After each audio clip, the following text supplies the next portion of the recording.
L'une des directions de recherche que nous visons, c'est d'être capable de réaliser des voix de synthèse, parler ou chanter, qui ont des capacités qu'un être humain ne pourrait pas réaliser lui-même. Donc c'est un peu dépasser les limites humaines. Bonjour Nicolas Aubin. Bonjour. Vous êtes maître de conférence à Sorbonne Université, spécialiste de l'analyse et de la synthèse du son. Vous êtes également chercheur à l'IRCAM. Nous sommes à l'IRCAM, au centre de Paris. Est-ce que vous pouvez nous rappeler un petit peu, avant toute chose, ce qu'est l'IRCAM et ce que vous y faites, notamment ? Oui, merci. Alors bienvenue à l'IRCAM. C'est un institut donc de recherche et de coordination acoustique musique qui a été créé sous l'impulsion de Pierre Boulez au début des années, à la fin des années 70. Grand compositeur de musique contemporaine. C'est ça, et chef d'orchestre également, en parallèle ou de manière associée au Centre Pompidou. C'est un institut qui est dédié à la recherche pour la création musicale, donc et qui est quasiment unique au monde, par ses missions et par son ampleur, à savoir que c'est l'un des seuls endroits au monde où on met ensemble, on fait cohabiter des musiciens, des artistes qui travaillent le son et des chercheurs scientifiques qui ont pour mission de les accompagner et de créer des nouveaux outils ou moyens d'expression sonore et musicale. C'est-à-dire qu'ici, on invente des nouveaux instruments de musique, des nouveaux traitements, et puis des systèmes de synthèse vocale qui est votre spécialité. Absolument. Alors la voix est un enjeu stratégique depuis les débuts de l'IRCAM, depuis sa création, pour les rapports, alors à la voix chantée bien évidemment, mais aussi au langage. C'était une époque, de questionnement ou de refondation du langage musical. Donc la linguistique intéressait particulièrement les compositeurs, et donc la voix s'est imposée et est restée à travers les ans jusqu'à aujourd'hui et les intelligences artificielles modernes. Nous y sommes, nous y venons, l'intelligence artificielle au service de la voix et notamment de ce qu'on appelle le clonage vocal. C'est pas nouveau, mais ça a fait des progrès considérables à toute vitesse, on a l'impression. Oui, alors c'est en parallèle avec tous les progrès spectaculaires qui ont été réalisés avec ce qu'on appelle aujourd'hui les intelligences artificielles, génératives en l'occurrence, mais en fait sous ce terme ce sont les intelligences artificielles modernes, à savoir des réseaux de neurones. Depuis leur introduction, on va dire au milieu des années 2010, en 2015, il y a eu une accélération des recherches et des avancées technologiques dans tous les domaines, mais y compris celui de la voix. Et donc dès 2018, les chercheurs de chez Google ont réalisé une première voix de synthèse qui était jugée aussi naturelle qu'une voix humaine par des êtres humains. Mais c'était que le début. Pour faire ces voix à cette époque-là, on avait besoin de 25 heures d'enregistrement de la voix d'une personne. Aujourd'hui, on est assez loin de ça. Alors déjà, c'était une prouesse totalement incroyable, parce qu'avant, on n'était même pas capable de faire des voix de synthèse. Alors, elles étaient loin d'être naturelles, mais même avant, pas si longtemps, elles étaient peut-être même pas tout à fait compréhensible ou intelligible. On se souvient des anciens GPS, Ouais. par exemple. Voilà. Aujourd'hui, c'est plus le cas.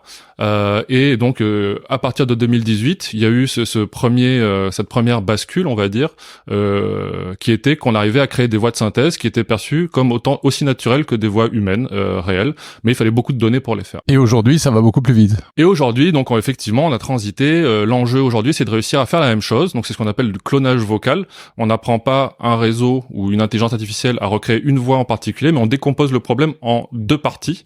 Une première partie va apprendre à générer de la voix humaine en général, donc à partir de bases de données de centaines, de milliers, de dizaines de milliers de locuteurs différents, librement accessibles et utilisables pour les apprentissages. Et ensuite, à partir de ce qu'on appelle un pré-apprentissage, on va adapter l'intelligence artificielle pour lui faire prendre le timbre et éventuellement la prosodie d'une personne en particulier. Et donc là, on essaye de faire en sorte qu'on a besoin du minimum de données possibles pour faire ce transfert. Alors, il y a plusieurs façons de faire. En fait, il y a deux technologies qui existent. Il y en a une qui s'appelle le text-to-speech, synthèse de parole à partir du texte, où là, on tape un texte et la voix de synthèse sort qui prononce effectivement le texte donné.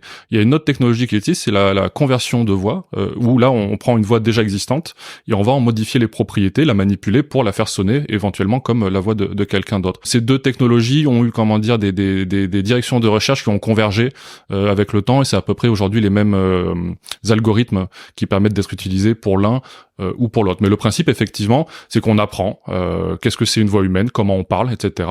Et l'avantage, c'est qu'au lieu d'utiliser une voix de 25 heures, on peut utiliser aujourd'hui le maximum qu'on ait à disposition pour apprendre des voix de synthèse, c'est environ 60 000 heures.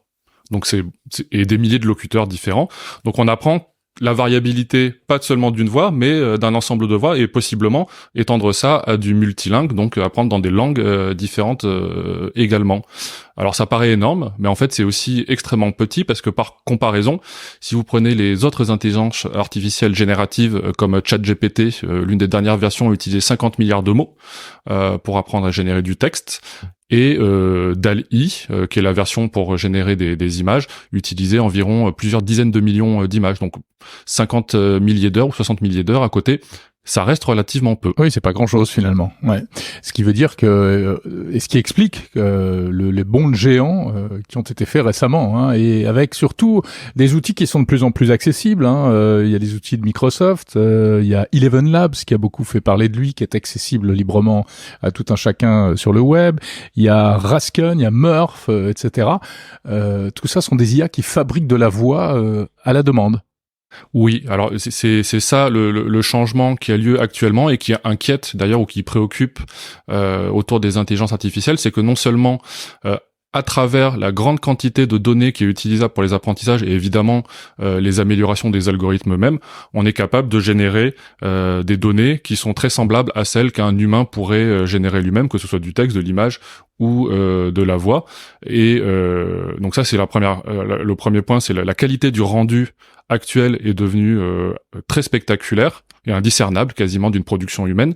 Et de l'autre côté, c'est qu'en fait ces outils se sont aussi démocratisés, c'est-à-dire qu'à peu près n'importe qui aujourd'hui peut soit utiliser des outils qui ont été pré-entraînés pour ses propres besoins, soit carrément avec un peu plus de connaissances, un geek, pouvoir faire ses propres réapprentissages ou apprentissages. Qu'est-ce qu'il faut de la puissance machine avant toute chose? Oui, aujourd'hui on a quand même encore besoin de, comment dire, un ordinateur personnel n'est pas suffisant pour faire ce genre d'apprentissage. Est-ce que ça coûte cher en fait?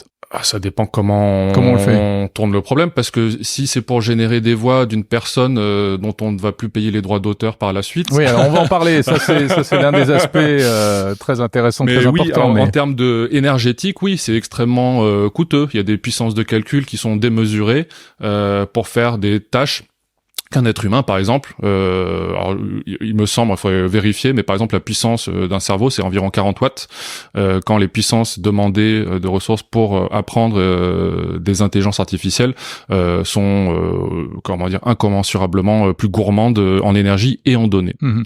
Alors on va parler un petit peu des dérives, des effets pervers, enfin des problèmes que ça pose, mais avant cela, voyons le côté du verre à moitié plein, tous les champs des possibles que ça ouvre. Ça permet et ça laisse envisager plein d'applications nouvelles.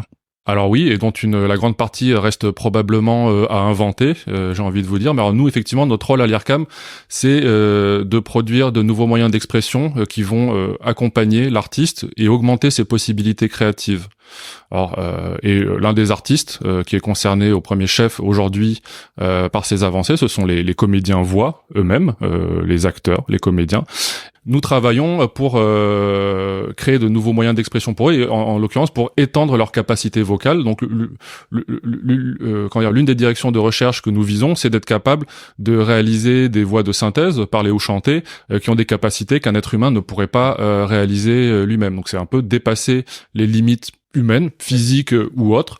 Un exemple, nous avons travaillé récemment sur un film, La Mue, de l'artiste Judith Deschamps, qui recrée la voix du castrat Farinelli. Alors c'était assez amusant, parce qu'on avait travaillé sur Farinelli pour le film de Gérard Corbiot dans les années 90, avec des moyens tout autres, et avec aussi une esthétique visée qui était totalement différente.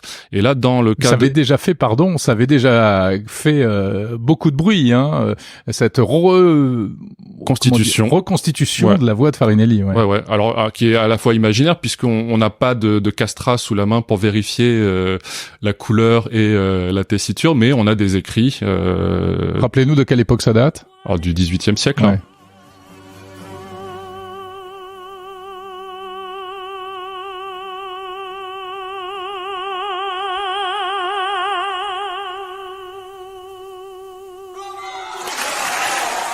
Et donc aujourd'hui, on a reconstruit un castrat de manière artificielle avec un réseau de neurones, mais avec cette idée de lui donner une tessiture qu'un être humain qui est inatteignable par un être humain. Par exemple, je sais pas, je vous dis 12 octaves de chant, de hauteur de chant, avec une couleur. Donc c'est énorme. Ah oui, c'est énorme. Un être humain est incapable d'avoir une telle tessiture vocale. Et avec donc une couleur et un naturel qui continue à sonner comme une voix humaine chantée. Donc vous inventez des voix qui n'existent pas aujourd'hui. C'est ça. Nous avons tout un ensemble de recherches pour reprendre, corriger, manipuler des enregistrements de comédiens déjà enregistrés, pour lesquels par exemple on voudrait remodifier a posteriori. Donc on imagine dans une production cinématographique, on a fait une prise comédien voix, puis on se rend compte, ou le directeur artistique ou le réalisateur se rend compte que cette prise n'est pas satisfaisante. Le comédien n'est pas disponible, il est déjà parti sur notre projet, ça peut être éventuellement une personnalité encore plus compliquée à faire revenir en studio, donc on pourrait imaginer redessiner localement sa voix, avec son accord bien entendu, pour pouvoir reprendre une expression, une intention, une expressivité vocale. Est-ce qu'on arrive véritablement... Alors on est toujours étonné des progrès qui sont faits par rapport à ce qui existait avant, etc. Malgré tout, pour avoir testé quelques-uns de ces outils, qui sont fantastiques certes, mais on a l'impression qu'il manque toujours quelque chose. C'est-à-dire que, par exemple, un doublage d'une personne avec sa propre voix va être très intéressant au niveau déjà de la compréhension, s'il parle dans une autre langue, etc. Mais on a l'impression qu'il parle tout seul, mais qu'il ne parle pas à quelqu'un. Il manque un petit côté un peu émotionnel, en fait. Oui, émotionnel, mais ça va beaucoup plus loin que ça.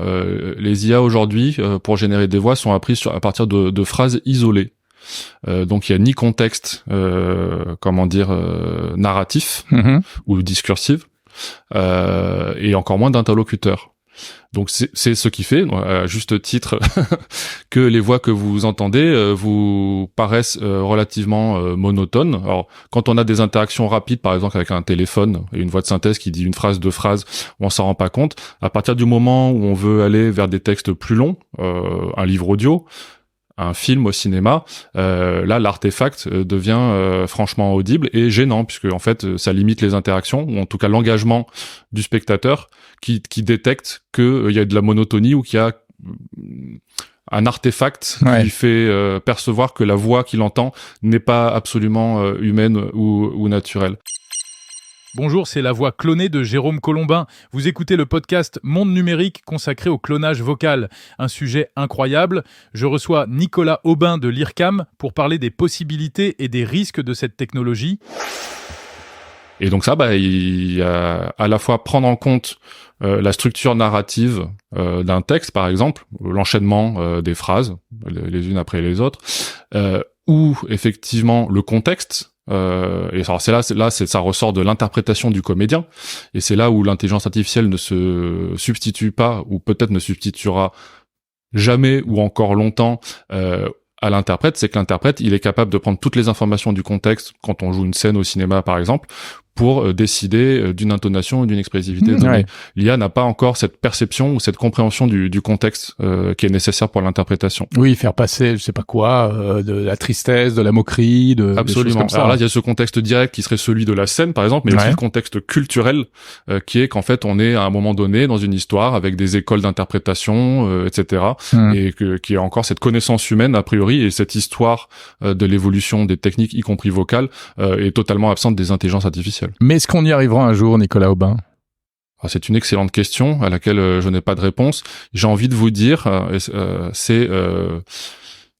la question n'est jamais tant de savoir quand est-ce qu'on arrivera ou quand est-ce que l'intelligence artificielle arrivera à reproduire tel ou tel comportement humain, mais la question c'est plutôt de savoir pourquoi en faire et donc dans quelle intention et pour qui. Voilà. Oui, même si ce sont des questions légitimes, mais qui ne guident pas toujours l'innovation, malgré tout. Puisqu'on voit que ces outils, par exemple, ont été développés et permettent aujourd'hui de faire des choses fantastiques, on le disait, créer des nouvelles voix. Vous avez créé ici à l'IRCAM, je crois, vous avez reconstitué la voix du général de Gaulle il y a quelque temps pour un document historique qui n'existait pas. C'était l'appel du 18 juin qui, en fait, n'a pas été enregistré. Vous l'avez reconstitué.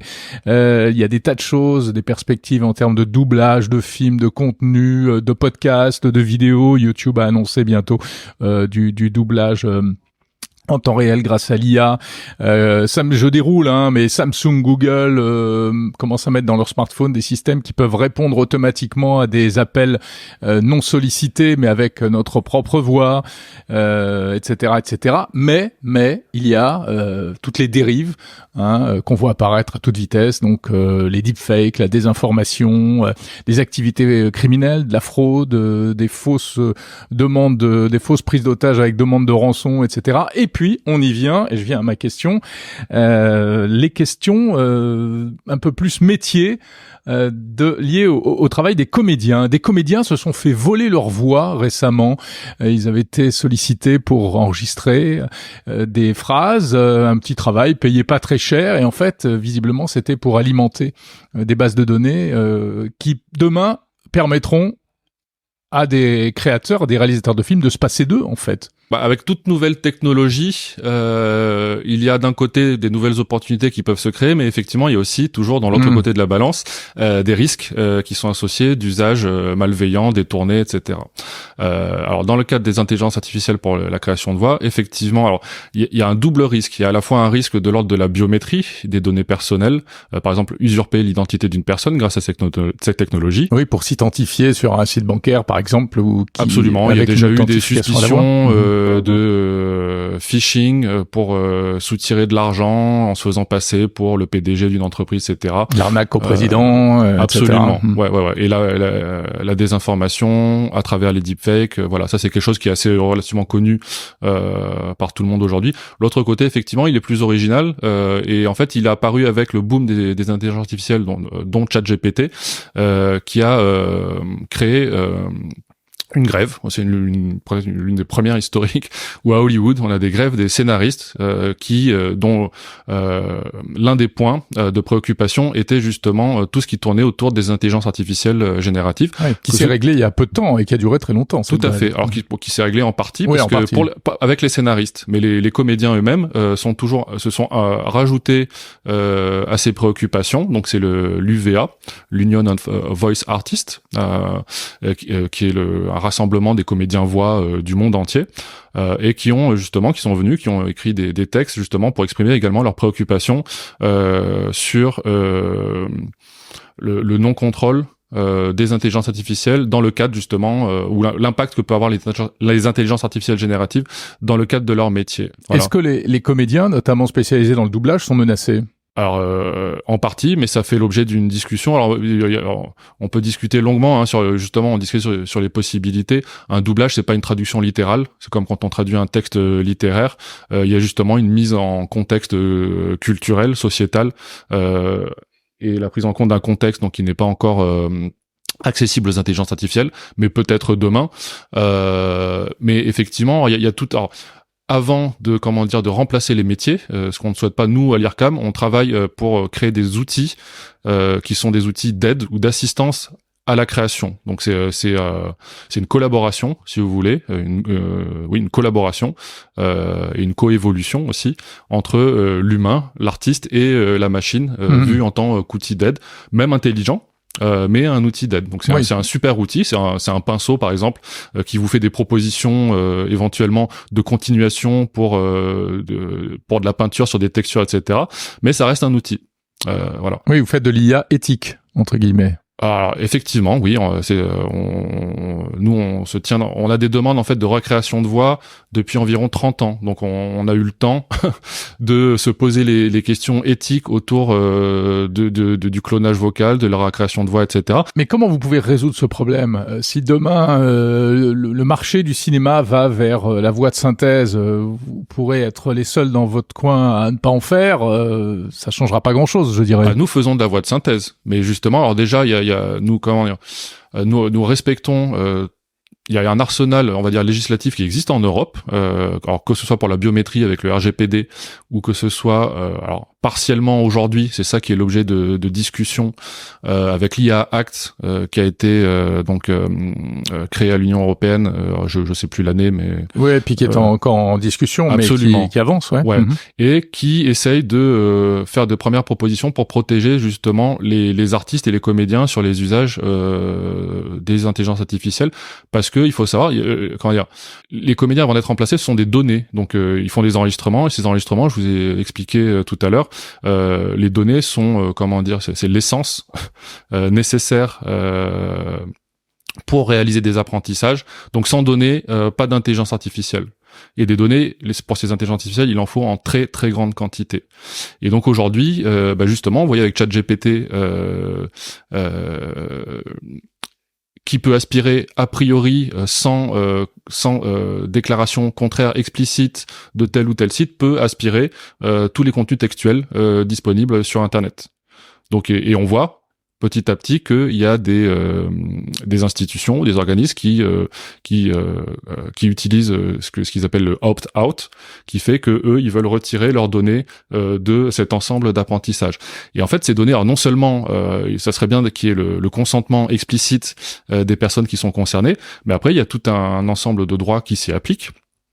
Que ce soit du droit d'auteur, du droit à l'image et à la voix, parce que le droit à la voix ressort, au moins en France, des mêmes règles que celui du droit à l'image, etc., etc. Et ça s'applique non seulement pour les voix qu'on recrée en sortie des algorithmes, parce que dans la législation, il distingue les entrées et les sorties des IA.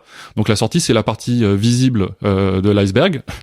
C'est celle qu'on voit quand on a recréé la voix de telle ou telle personne, par exemple le général de Gaulle. Mais en entrée, je vous ai dit, cachée, la partie immergée de l'iceberg, il y a toutes ces voix, ces dizaines de milliers de voix qu'on a utilisées et dont peut-être nous faisons partie, et peut-être en premier lieu également les comédiens, mais sans en être informés, sans notre consentement, et encore moins sans payer les droits d'auteur qui pourraient y être attachés. Et en fait, les comédiens voient, comment dire, dans l'expression de leurs préoccupations autour de l'IA, c'est pas que d'être remplacés à la fin. Ça, ils arriveront certainement à trouver des négociations justement sur comment dire, avoir un pourcentage d'humains dans la création. Et puis de toute façon, ça sera peut-être même pas faisable techniquement, mais c'est surtout toute cette chaîne en amont qui arrive jusqu'à la création des voix artificielles et de protection de leurs droits d'auteur. Donc la question, c'est comment protéger sa voix pour éviter qu'elle n'aille alimenter des IA qui demain feront des choses soit dont on a besoin, soit pour me voler mon métier. Absolument, ouais. Et ça concerne aussi bien les artistes dans leurs droits d'auteur et de création, mais nous aussi en tant que citoyens sur le droit à nos données personnelles, etc. Donc là, c'est sous le coup du RGPD. Demain, il faudra que nous tous, on protège notre voix. Alors oui, probablement, mais alors comment, ça c'est la question. Ouais, c'est la question que j'allais vous poser en plus. Parce que alors aujourd'hui, les données qui sont utilisées pour les apprentissages, en fait, elles sont par les entreprises qui créent ces algorithmes, on ne les connaît pas. Elles sont pas publiées, elles sont pas déclarées, et donc on ne se base que sur, on va dire, la bonne foi des entreprises. C'est comme pour l'entraînement des IA qui fabriquent du texte ou qui fabriquent de l'image. Absolument. On ne sait pas à partir de quoi elles se sont entraînées. Il y a peut-être dedans des œuvres d'art protégées par des droits intellectuels, etc. Tout à fait. Ouais. Et c'est certainement le cas puisque de toute façon les données, quand il y a la quantité et la qualité de données qui sont utilisées en entrée, donne un avantage stratégique aux entreprises. Plus les entreprises ont ont des données en grande quantité et en qualité également, plus en sortie, elle va avoir un outil qui va être spectaculaire, etc. Donc plus il aura tendance à prendre l'avantage sur d'autres IA qui feraient des choses similaires. Voilà. C'est-à-dire que par exemple un comédien aujourd'hui à qui on demande un travail, d'enregistrer des voix, etc., a intérêt à demander des garanties et à inclure justement, déjà, oui. Alors moi, je suis pas dans le métier, mais effectivement, il y a des recommandations sur l'ajout de certaines parties, contractuelles, directement sur l'utilisation, le cadre d'utilisation restreint de leur voix, justement par rapport aux utilisations des intelligences artificielles. Alors le problème, c'est qu'il est un peu rétroactif, c'est que avant, on connaissait pas ces usages, parce que les intelligences artificielles ne faisaient pas grand-chose ou n'étaient pas, opérationnelles. Mais aujourd'hui c'est le cas, et donc il y a des contrats qui ont été signés par le passé qui faisaient pas mention à ces usages potentiels, et donc là il y a une zone de flou probablement. Alors ça c'est pour la protection du droit d'auteur, ou je sais pas si on peut parler de droit d'auteur, mais droit de propriété, de biométrie, protection biométrique. Maintenant pour tout ce qui est utilisation à des fins criminelles par exemple, des fausses des escroqueries, des choses comme ça, est-ce que techniquement demain, il sera possible de détecter une fausse voix de la même manière que l'IA peut en fabriquer? est-ce qu'elle sera capable, de la reconnaître qu'il s'agisse d'une fausse voix? Alors, je vais couper ma réponse à une autre question que vous avez posée d'abord sur la protection de sa voix. C'est qu'il existe des techniques aujourd'hui qu'on appelle tatouage ou watermarking en anglais, qui permettent d'insérer dans un contenu audio, vidéo ou autre, un tatouage qui est non visible ou non perceptible par un être humain, visuellement ou auditivement, mais qu'on peut retrouver automatiquement avec un algorithme. Et donc ce tatouage, on le met en amont, par exemple pour certifier de l'authenticité d'un contenu ou pour certifier que c'est ma voix, par exemple. Et dans toute la chaîne de transmission de l'information en télécommunication, ce tatouage est censé être préservé et pouvoir être dans n'importe quelle utilisation finale, même transformée ou ultra transformée par des intelligences artificielles, peut être retrouvé pour remonter la chaîne, de dire ah bah voilà, ma voix ou ma donnée a été utilisée pour produire tel résultat. Ouais, du watermarking comme pour les images en fait. Absolument. Ouais. Mais ça existe aussi pour le son, c'est le même principe. Donc ça c'était un mode de protection. C'est un mode de protection, mais en fait aujourd'hui, c'est un sujet de recherche à part entière. Et donc en fait, si on veut protéger les données, soit on essaye de le faire en amont, comme je l'ai dit, en tâtant les données dès le début de la chaîne de captation, d'acquisition des données pour certifier l'authenticité, éventuellement mettre l'information de la personne à laquelle la donnée appartient. Et puis après, ce tatouage est préservé tout au long de la chaîne de transmission jusqu'à la réception.